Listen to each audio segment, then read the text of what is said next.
So, as you can see, this is the lessons from the lesser known, discussing characters in the Bible who are maybe not very familiar. And when I saw that, I immediately had the thought of probably the two most popular characters in the Bible, with one of the best and most widely known stories in the Bible. And although it's one of the most widely known stories, it's probably one of the least understood stories, fully understood. So today we're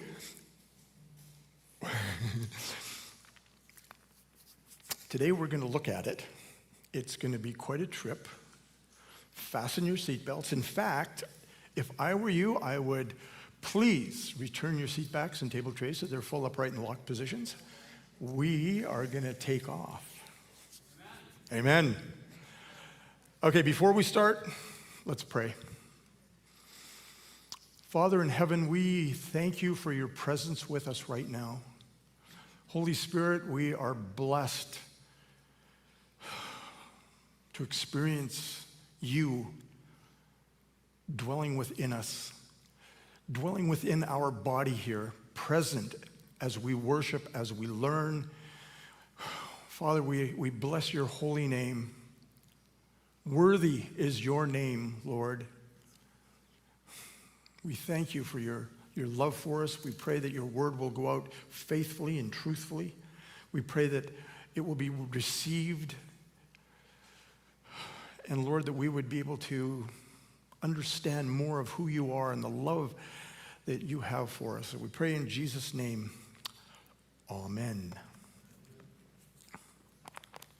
So you're probably thinking, who is he going to be talking about? Who are these really popular characters?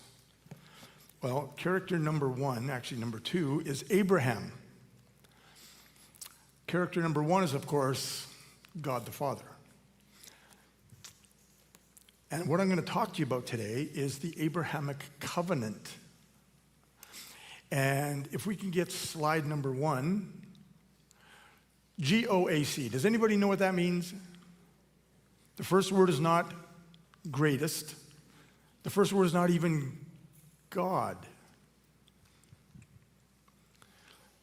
But it's the granddaddy of all covenants. Who'd have thunk it?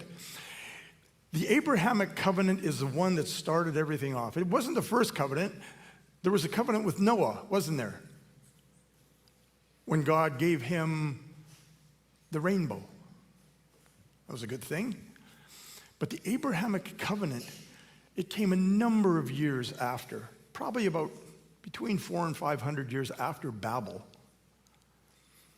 And Abraham gets called from Ur of the Chaldeans. That's in Mesopotamia, Iraq, southern Iraq down there. And God calls him to come out to a land that he's going to give him. And the Abrahamic covenant begins in chapter 12, when God says, I'm going to bless you and you're going to be a blessing. And then he says, people who bless you, I will bless. People who curse you, I will curse. And that was phase one of the Abrahamic covenant. The Abrahamic covenant is also mentioned in two other places. Chapter 15, which is what we're going to look at today, and chapter 17. Chapter 17 we're not going to talk about, mainly because it makes me squeamish, because that's where they talk about circumcision. Anyway, moving on. I was going to start in verse 9, but I thought, you know what, I'm going to read the whole verse 1 to 8 as well. There's going to be a little bit of interjection as I read. So bear with me. Genesis 15, chapter 1, or chapter, verse 1, what am I talking about? After these things, the word of Yahweh came to Abraham in a vision. Fear not. Now, it says Abram. I'm going to say Abraham because it's just what I do. Fear not, Abram, for I am your shield. Your reward shall be very great. But Abram said, O Lord God, what will you give me? For I continue childless. And the heir of my house is Eliezer of Damascus.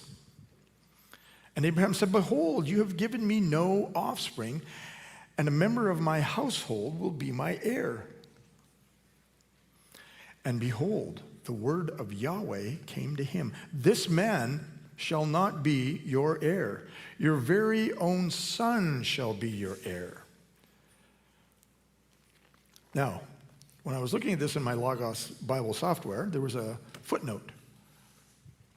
And it said, right after son, there was a footnote. It said, he will come from your loins. He will be of your body. God was telling him in advance that he was going to have a child himself. Well, not as a man, but he and his wife. And this is very important. And he brought him outside and he says, look toward heaven and number the stars if you're able to number them.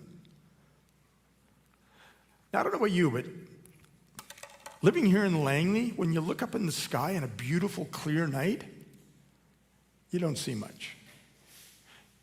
You'll see the moon, that's good. On a moonless night, you'll probably see Jupiter because it's big. You might see Mars in the morning, or Venus in the morning. Mars is that little red one out there somewhere.